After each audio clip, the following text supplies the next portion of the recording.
Hi, ഇന്നൊരു നാടൻ ഊണാണ് കേട്ടോ. അതിന് കുറച്ച് കപ്പ വേവിച്ചതും ചീരത്തോരനും പിന്നെ എന്താ മുരിങ്ങക്കോലും മാങ്ങയും ഇട്ട ഒരു തേങ്ങാക്കറിയും പിന്നെ ഒരു കൊണ്ടാട്ട മുളക്.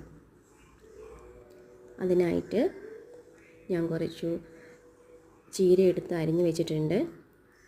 പിന്നെ അതിന് വേണ്ടിയിട്ടുള്ള അരപ്പ്, അത് മഞ്ഞളും തേങ്ങയും മുളകും ഒക്കെ ഇട്ട് ഒന്ന് ചതച്ച് വെച്ചു. പിന്നെ കപ്പയിൽ ഞാൻ മഞ്ഞൾപ്പൊടി ഉപ്പ് മാത്രമേ ഇട്ടിട്ടുള്ളൂ. ഒരു ഈസി മെത്തേഡാണ് കേട്ടോ. പിന്നെ ഇതാ മുരിങ്ങക്കോലും മാങ്ങയും തക്കാളിയും ഇഞ്ചിയും കൂടി ഇട്ടൊരു കറി. ഞാനൊരു കുഞ്ഞ് ഷോപ്പിങ്ങിന് പോയി കേട്ടോ. വലുതായിട്ടൊന്നും വാങ്ങിയില്ല. 2-3 കമ്മലും 2 മോതിരമൊക്കെ മേടിച്ചു. അത് കമ്മൽ മാത്രം ഞാനൊന്ന് കാണിക്കുക കേട്ടോ. എല്ലാവർക്കും ഇഷ്ടമായോ? ഒരുപാടൊന്നും വാങ്ങിയില്ല.